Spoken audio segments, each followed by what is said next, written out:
All right, what's going on, team? We are back in the Fireside PM podcast. Had a fun post I want to do. This one is about applying to tech startup accelerators.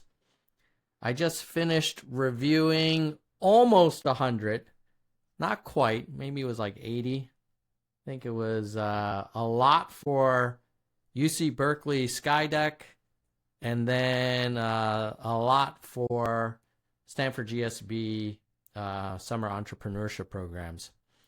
And first of all, this is just my opinion, so I'm not speaking on behalf of Berkeley or Stanford. I just advise them as a volunteer and serve on some of the selection committees and processes for evaluating applications. And I thought I would share fresh off the reviewing so many of them and just like rating what I thought helped applications stand out. This could be useful to the extent that you're thinking of applying to one of these things. But I would imagine it would also be maybe applicable to just raising money as a kind of pre-product or pre-revenue entrepreneur when you're talking to angels or really early stage institutional investors. So let's just go through some of the key lessons. Okay, the first one is that be advised, everyone seems to be starting a company these days. Part of it is because of the AI explosion. I think we all know that whenever there's a new major technology shift, it creates opportunities for entirely new classes of companies to leapfrog the incumbents. And AI shouldn't be that different. The second is that people all over the world have dreams of, finding gold in the hills of California, and they come to the Bay Area to try and start things, and who can blame them? The third thing, which isn't on this slide, is that there's a lot of displaced, experienced tech talent, people who come from startups, come from big tech, come from medium-sized tech, who've been restructured. And now they're like, well, the opportunity costs of starting a company are not quite as high as they were 5 years ago. So because of all of that, you're just getting tons and tons of people trying to start companies and applying to participate in these competitive accelerator programs. And so because of that, it's even more important now than ever to really stand out. Okay, so one of the ways that you can stand out is to either try and solve a problem that the reviewer or investor has not, seen hundreds of, or if you're going to go after that area, you've got to do it in a really novel way.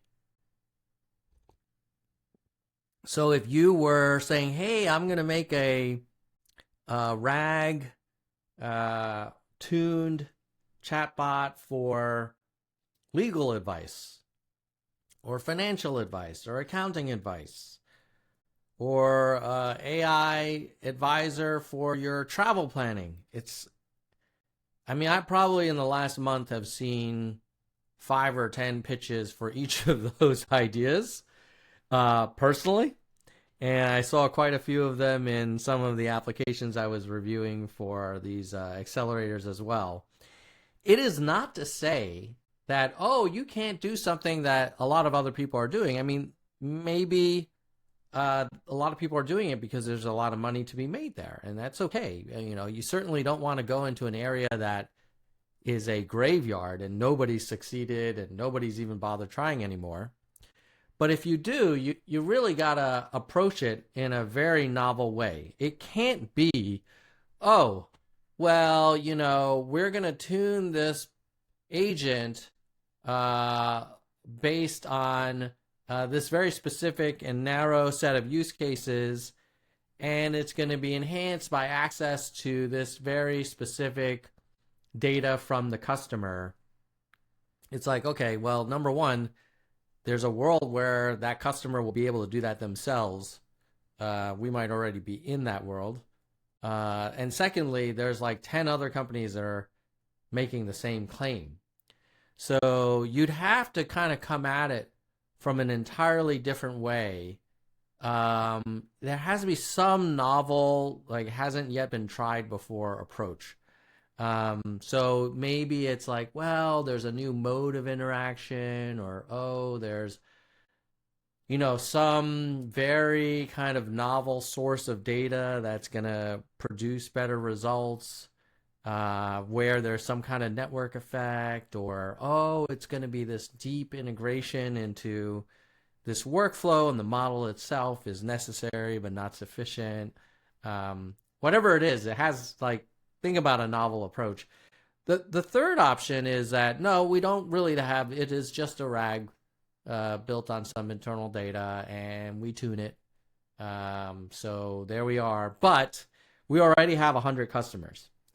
And we figured out the go-to-market, and we figured out the pricing, and we're building a reputation, and blah, blah, blah. And we have all these logos of people who are paying us. Okay. Now, some of you are probably thinking like, well, if I have all that traction, why do I need to go to an accelerator? That is a good point. The accelerators are going to want maximum traction, because why wouldn't they? Why would they want to necessarily take ventures that are so early, they're have a lower chance of success than others that are further along?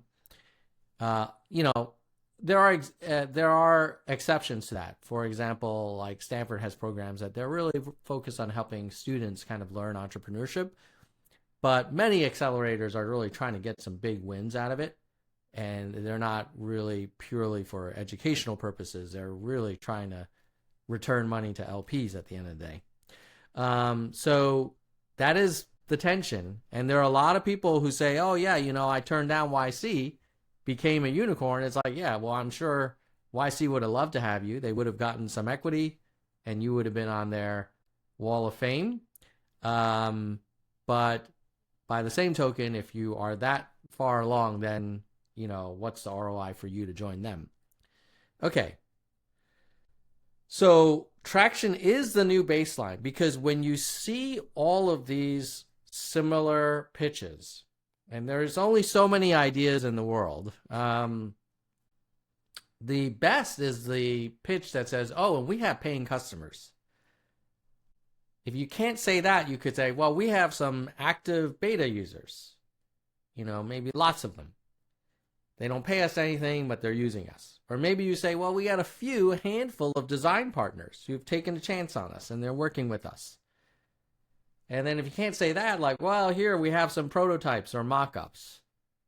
And if you can't say that, like, well, I've done all this user research and market research. What this is also saying is, if you are just a dude with a great idea, that is not going to do it. There's a lot of those, a lot of smart people with interesting ideas. The people that get traction is like what separates the folks who are like really kind of on the playing field. And so there are some people who I've actually coached for my career coaching stuff, where they're like, oh, I think I'll apply to YC, see if they like my idea. And it's like, well, YC is probably going to admit the people who are going to succeed irrespective of whether they join. It's similar. They say the same thing about these, let's say, elite business schools, where it's like, well, the people they admit are likely going to be successful whether or not they went to the business school. But that's kind of how the game currently works. So if you want to get in, try to show as much traction as you can. Similarly, you want to have a nice, compelling team. You want to at least have a hacker and a hustler. If you're a solo founder, raises another yellow flag, which is like, well, why hasn't this guy been able to find someone else? By the way, what is the deal with the AI images having everyone wear dark rimmed glasses. That's hilarious. Any rate, I digress. So, you applying as a solo, like there's going to be exceptions, but then you got to be like, well, I am a, published PhD prize winning, Gen AI researcher, and I've built this thing that's like splitting the atom. Okay, maybe that would stand out. But if it's like, hey, I'm a smart guy and I have this idea, but I don't have any traction, I don't even have a co-founder, well, that's a tough sell. Some applications I've seen where they have a whole team. Maybe those people are part-time, but the fact that they've even bothered assembling the team and the team looks like they have complementary skills can be a little bit of a tiebreaker. That's the difference between the 3.5 star and 3.8 star kind of application. The next thing is the market size, the TAM. And, just as a reminder, investors need to have power law returns. So this is something that I didn't really internalize when I was a founder myself about 10 years ago, a little over 10 years ago, where I thought, okay, I have a great idea. Like, why aren't people like lining up to give me, millions of dollars? Part of it was like the ideas I had, I think, they were compelling. I'm biased, but did they have a clear line of sight to being $1 billion outcome? Probably hard to say. They were not solving 10, $100 billion markets. Now, in today's world, you can help an investor 10 or 100x by having just a low amount of capital that you require. And so then you can maybe raise at a $10 to $20 million valuation and exit at a $200 million valuation, and everybody's still super happy with the outcome. But that's hard because, number one, we don't have that many great examples yet of these massive kind of mini unicorn exits that are highly efficient. And second, a lot of investors need to deploy a lot of capital. So they're not down with giving you a $3 million check and having that being the last check in. They kind of need to deploy 10, 20, 30, 40 million. And so if you're like, well, no, I think this can be a $200 million exit, that's, may not really work for them. So the first thing is like, make sure you find a nice big TAM. Sometimes if you find a big TAM, then you have this issue of like saturation where it's just super crowded. The third is make sure your idea isn't just a feature. Ask yourself, like, is it possible that what I'm pitching is really just a feature, not a product? Or even better, do you have a line of sight to a multi-product suite? It doesn't have to be what you promised to build on year one, but is there a path where an investor can be like, okay, yeah, they could start with this land and then they can expand. So, in summary, there are some pitches where you're like, oh, good team, interesting traction, but you're like, how big is the blank market? Or the blank market is really big, but there's like 100 companies and 10 incumbents. Am I going to bet that these guys are going to do it in a very unique way? And that's where that novelty in our first point comes up. Okay, this is probably the last one, which is it's not going to make or break an application, but it could be a tiebreaker where if you have a really strong set of artifacts, the pitch deck is detailed, the video is compelling, there's a detailed, well thought out product roadmap, there's enough kind of fit and finish, and it's buttoned up enough that you feel like, wow, in a few months, these guys could go out and raise some money with some institutional investors. That goes a long way. The opposite of that is, and you see these applications where you're like, I'm pretty sure the person who submitted this came up with the idea of joining this accelerator over a weekend and whipped something together and threw it into ChatGPT and came out with this application. And that's fine. It's just, when you've got hundreds of applications for maybe one per spot, it's just hard to imagine why the accelerator is going to take a chance on you in that scenario. All right, so I think in summary, put yourself in the accelerator reviewer's shoes. Is this like a neat idea that I haven't seen before? I mean, we're all human. Imagine, do you really want to see another AI travel assistant? Now that someone might do that and win, but there are so many folks taking a shot on that goal that why would this striker be the one that actually, gets the ball in the goal? So novelty, either novelty of idea or novelty of approach. Then nothing, people find it hard to argue attraction. So if it's like, oh, it's crowded, or, oh, that's not that novel, but then you're like, yeah, I got 30 customers and I got these 5 logos that you've heard of, and here are some testimonials. Then it's, or like, here's the actual demo. It's not just like some Figma. Then it's like, okay, yeah, may not be super novel, but something's happening here. I need to look closer. Strong team, big opportunity, and an application that, is well put together. Like if you tick all of these boxes, like you're going to get a 4.5 to 4.7 5-star rating.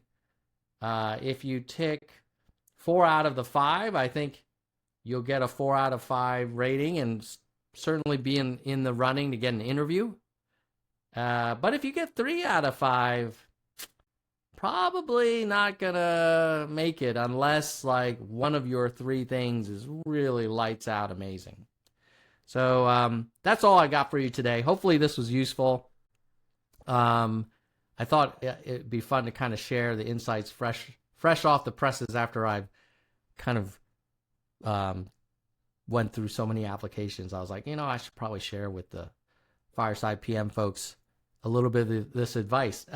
If you want any career coaching or product management coaching, reach out to me. That's what I do a lot of times. I'm also doing a couple of enterprise consulting projects where I'm working with corporates on their product management innovation process, as well as helping people build out their product teams, and also helping out a couple of companies with hiring of product managers. So if you fit any of those criteria, you know how to reach me, and we'll see you next time. Let's get back to work.